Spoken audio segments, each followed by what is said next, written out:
Hello, Professor. Hello, Nico. Here is my feedback. First, the title of the outline is Differences of Face-to-Face Conversations versus Online Conversations. Nowhere in the definition of the word friend does it say that friend must be offline only. You can share a bond with someone from behind another screen, and sometimes the bond goes deeper than it does for your IRL friends. According to Merriam-Webster, face-to-face is defined as within each other's side or presence.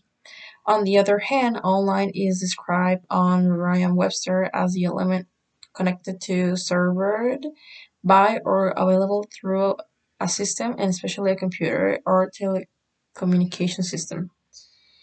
Because of that, conversations can be both face to face or online, and depending on how they are employed, they might bring significant differences. Face to face conversations satisfy the needs of communication rather than online conversations because they differ on body language, response time, and the effects of shame in our nerves during meeting people. Okay, first paragraph.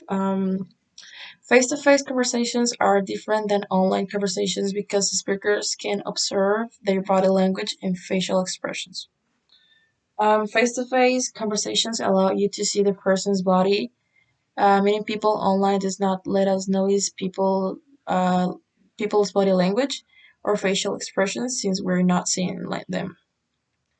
Face to face conversations are the opposite to online conversations since you have a proximity with a person that allows you to recognize their gestures, body language, and how they unconsciously transmit you information throughout their body.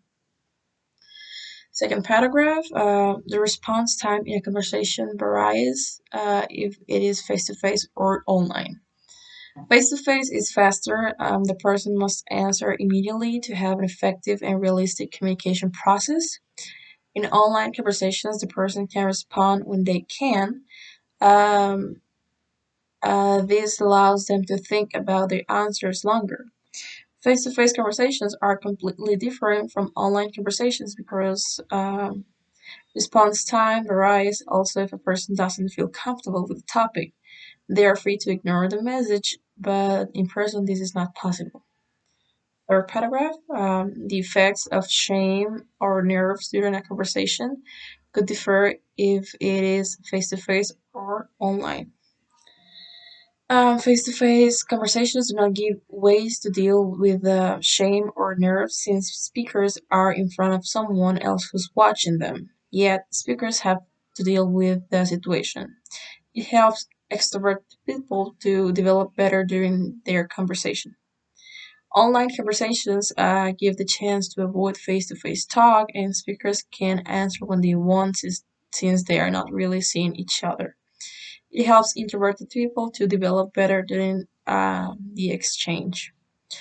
Face to face conversations in the opposite direction do not give you any useful alternative to avoid talk since you are in front of another individual.